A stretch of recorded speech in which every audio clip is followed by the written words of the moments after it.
Good afternoon po, Sir John. Tawagin na lang po ninyo akong Lester.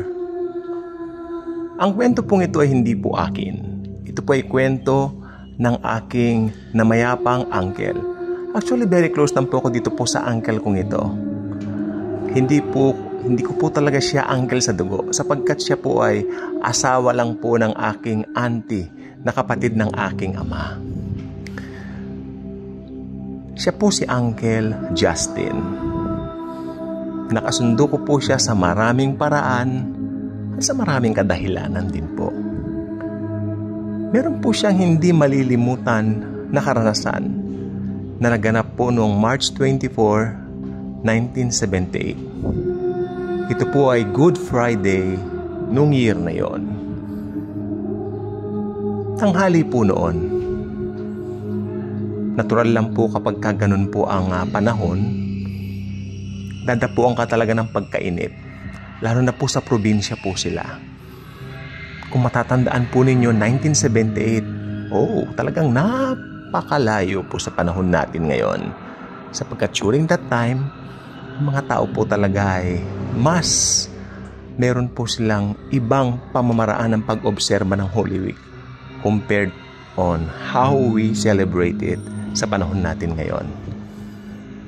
Again, Biyernes Santo po yon. Dinapuan daw po siya ng matinding pagkainip, kaya naisipan niya magpatugtog po ng plaka. Meron po siyang plaka ng Saturday Night Fever soundtrack. Alam po ba ninyo yun? Yung sa Bee Gees at saka kay John Travolta. So, mahina lang ang patugtog dahil during that time, nasabi ko na nga po, iba ang mga tao, maselan po sila pagdating sa mga bagay na reliyoso. Hindi po nila gusto ng maingay hanggat maaari nga po. Lalo na probinsya po yon. Hanggat maaari, kung pwede lang po talaga.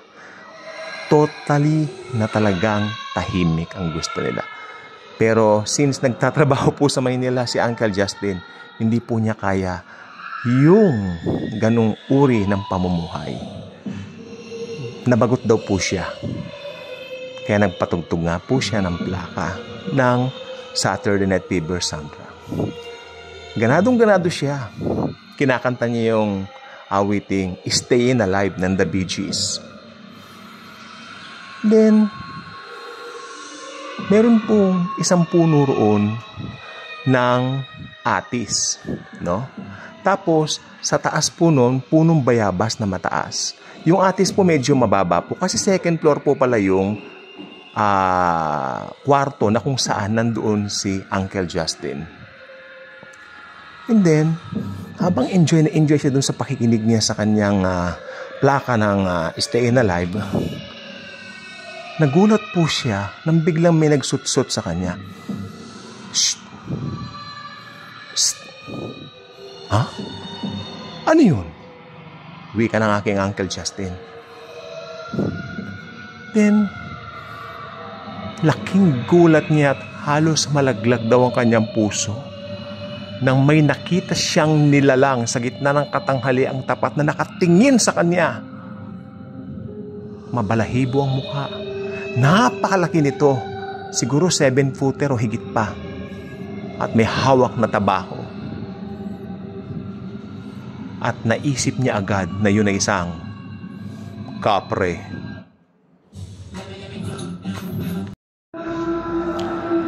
Halos malaglag na ang puso ni Uncle Justin. Para siyang hindi makapaniwala na ang kapre na naririnig lang niya, na pinagtatawanan o pinagbibintangan na hindi totoo, ngayon ay kaharap niya at nakatitig sa kanya. Halos wala siyang mabitawang salita. Hindi rin siya makasigaw sapagkat hinawakan na po ng pagkatakot ang kanyang buong pagkatao. Anong kanyang gagawin? Yan ang kanyang natanong. Para umakyat ang kanyang asawa na aking tiyahin na si Tita Monique. Hindi niya man niya matawag na, Monique, come up here. No. Para pumanik daw si Monique si Auntie Monique. Ang ginawa niya, nilakasan niya ang patugtog ng estereo. Agad-agad umakyat si Tita Monique at nakita niyang putlang-putla si Uncle Justin. Why? What happened? Ano nangyari? Hindi mo ba nakikita yan? Nakikita ko? Tumingin si Tita Monique. Wala naman ah. Ano meron dito? Monique, sa tingin ko nakakita ko ng kapre. Kapre? Nagpapatawa ka ba? 1978 na ngayon. Naniniwala ka pa rin ba sa kapre, ha Justin? Yan ang tanong ni aking Auntie Monique kay Uncle Justin. Di mo ko naiintindihan.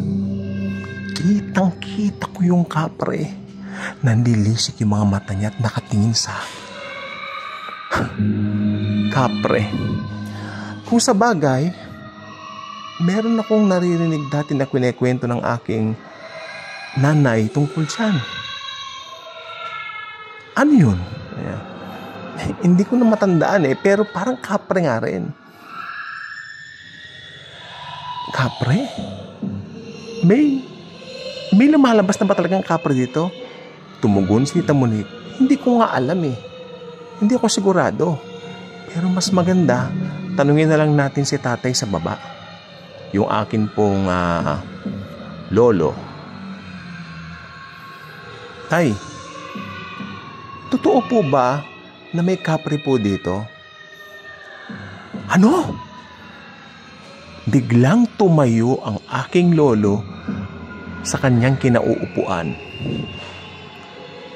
Nakita mo yung kapre, Monique? Hindi po ako, tay.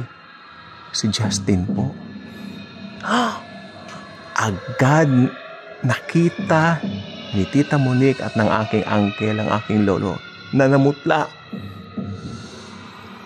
Tuwing Biyernes Santo raw kasi,